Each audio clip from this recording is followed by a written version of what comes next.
मजदूरों के पलायन पर सोनिया गांधी की बैठक से पहले बिखरा विपक्ष। बीएसपी मीटिंग में नहीं होगी शामिल। समाजवादी पार्टी पर भी सस्पेंस। आर्थिक पैकेज, लॉकडाउन, कोरोना महामारी पर होगी चर्चा। देश में कोरोना संक्रमित मरीजों की संख्या फिर बढ़ी। कोरोना संक्रमित मरीजों की 1,18,447 पर पहुंची संख्या। देश में कोरोना संक्रमण से अब तक 3,583 लोगों की मौत। 24 घंटे में कोरोना के अब तक सबसे ज्यादा 6,088 मामले सामने आए। 24 घंटे में ही कोरोना संक्रमित 148 मरीजों की मौत हुई। देश में कोरोना मरीजों का रिकवरी रेट 40.97% हुआ। आरबीआई ने ईएमआई पर मोटेरियम से 6 महीने की दी राहत। आरबीआई ने रेपो रेट में 40 बेसिक पॉइंट की कटौती की। रेपो रेट 4.4% से घटकर 4% हुआ, लेकिन रिवर्स रेपो रेट में कोई बदलाव नहीं। ट्रेनों के रिजर्वेशन शुरू होते ही टिकट के दलाल भी एक्टिव हो गए। रेलवे की जनता से अपील, यात्री ऑनलाइन टिकट लेकर आएं या काउंटर से टिकट खरीदें।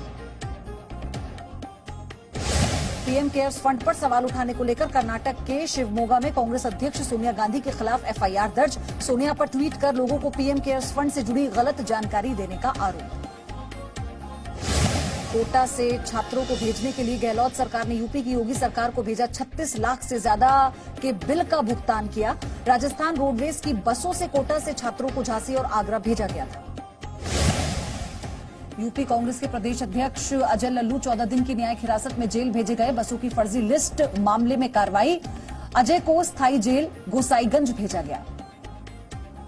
दिल्ली में एक दिन में कोरोना के मामलों का रिकॉर्ड टूटा। पिछले 24 घंटे में 660 नए मामले सामने आए। दिल्ली में कोरोना मरीजों का आंकड़ा बढ़कर 12,319 पहुंचा। पिछले 24 घंटे में 14 लोगों की मौत हुई।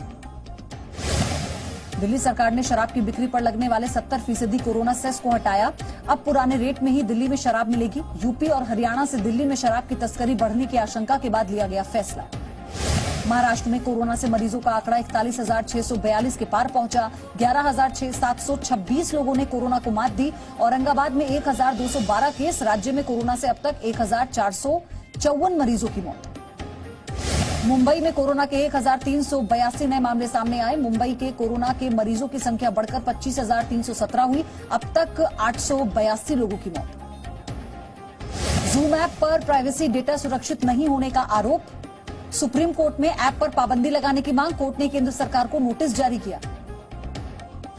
वंदे भारत मिशन के तहत हैदराबाद इंटरनेशनल एयरपोर्ट पर जेदाह से आया विमान। जेदाह से 68, सैन फ्रांसिस्को अमेरिका से 81 और सिंगापुर से 149 भारतीय लौटे स्वदेश। लॉकडाउन के कारण नेपाल में फंसे करीब 300 भारतीय वापस लौटे। भारतीय सीमा में पहुंचते ही सभी ने भारत माता की जय के नारे लगाए।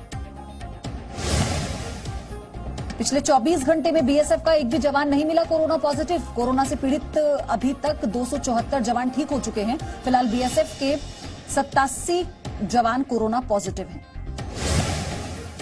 सीआरपीएफ के 9 और जवान कोरोना संक्रमित हुए। कोरोना से पीड़ित सीआरपीएफ के जवानों की संख्या 335 हुई। कोरोना से अब तक सीआरपीएफ के 2 जवानों की मौत। महाराष्ट्र में कोरोना से अब तक 16 पुलिसकर्मियों की मौत हुई।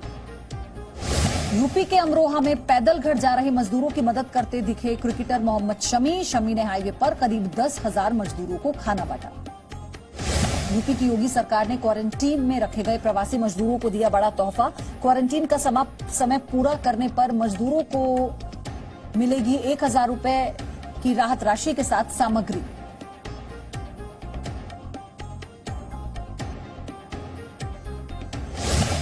बांग्लादेश की राजधानी ढाका में ईद की खरीदारी की जा रही है। बाजारों में भीड़ जुट चुकी है। हालांकि बांग्लादेश में लॉकडाउन को 31 मई तक बढ़ा दिया गया, फिर भी भीड़ पर इसका कोई असर नहीं है।